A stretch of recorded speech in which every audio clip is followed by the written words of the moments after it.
Hello students, class 9. In this video we will discuss some fundamental concept of economics. Then first one is goods. All commodities that and services that satisfy our wants are called goods. They have been categorized into two classes, tangible goods and intangible goods. The goods which can be touched and seen are called tangible goods. Table, chair, food, clothing, these are tangible goods. And those commodities which cannot be seen and touched are called intangible goods.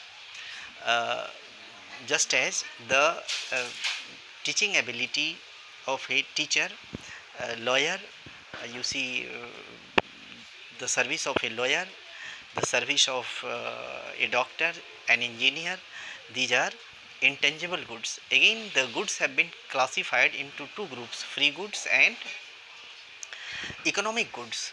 Those goods uh, which do not have for which we do not have to pay anything are called free goods, air and sunlight. Next is economic goods. Those goods for which we have to pay something are called economic goods, food, clothing, all these things.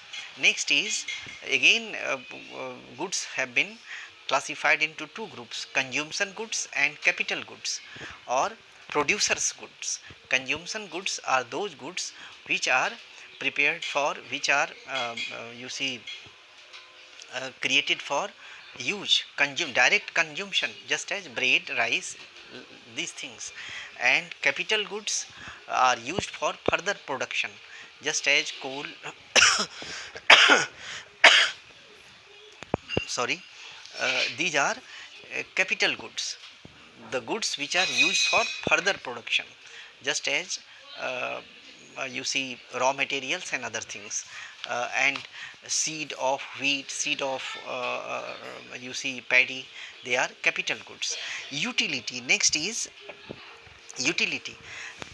Next fundamental concept is utility. The capacity of a thing to satisfy human wants are called utility. We eat bread because it has utility. It has the capacity to satisfy our hunger. This is called utility. Wealth, wealth, wealth has four properties: utility, scarcity, and transferability and externality.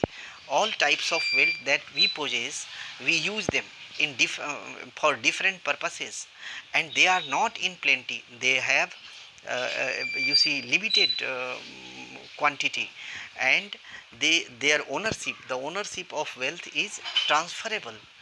We can transfer our wealth, our land, property, or anything to others. Ownership can be transferred. Externality, it can be separated from the possessor. Wealth can be separated from a person who is possessing it. Then four properties wealth has. Then food, clothes, furniture, coal, crude oil, these are regarded as wealth.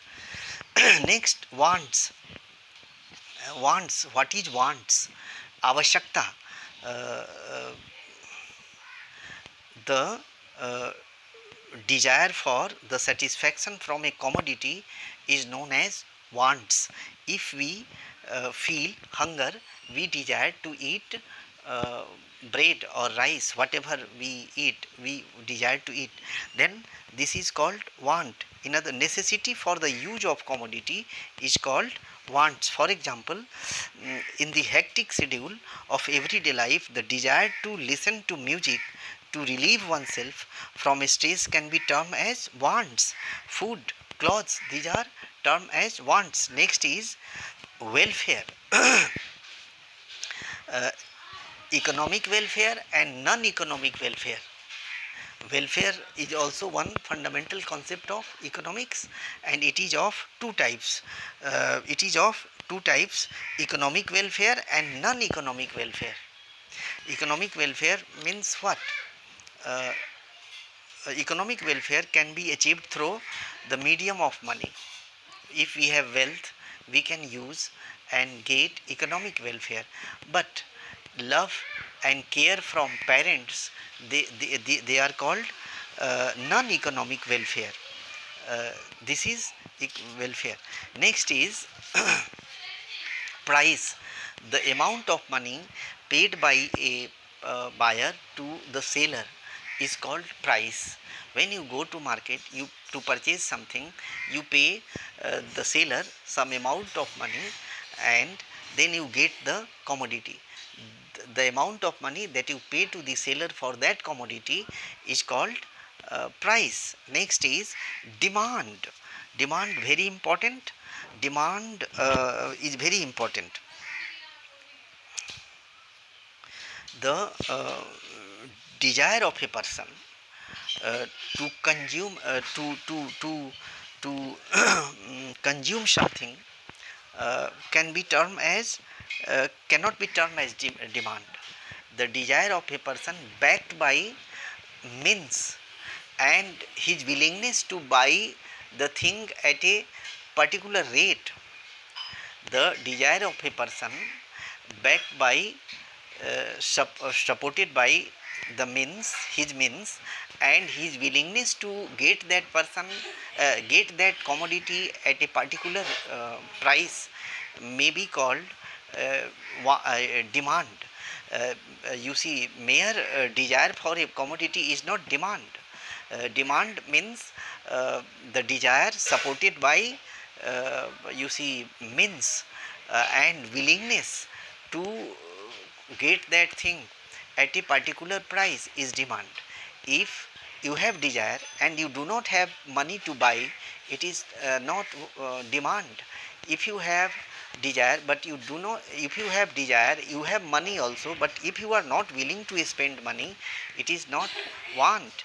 If you have desire, if you have money, and if you have willingness to uh, purchase the commodity, but you do not know the rate at which it is sold, then it is not a demand. Then demand means the desire supported by means and willingness to purchase the commodity at a fixed, at a particular rate is called demand. Supply. Supply. Supply, what is supply? uh, uh, After production, goods are brought to market for sale, and this process is called supply. And supply of commodities is done by the producers. This is called supply. Next is market. What is market? It is not a place where we go and purchase something.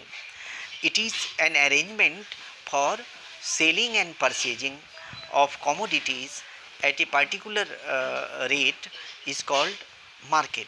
Here in page number 39 you may get, market does not mean a particular place.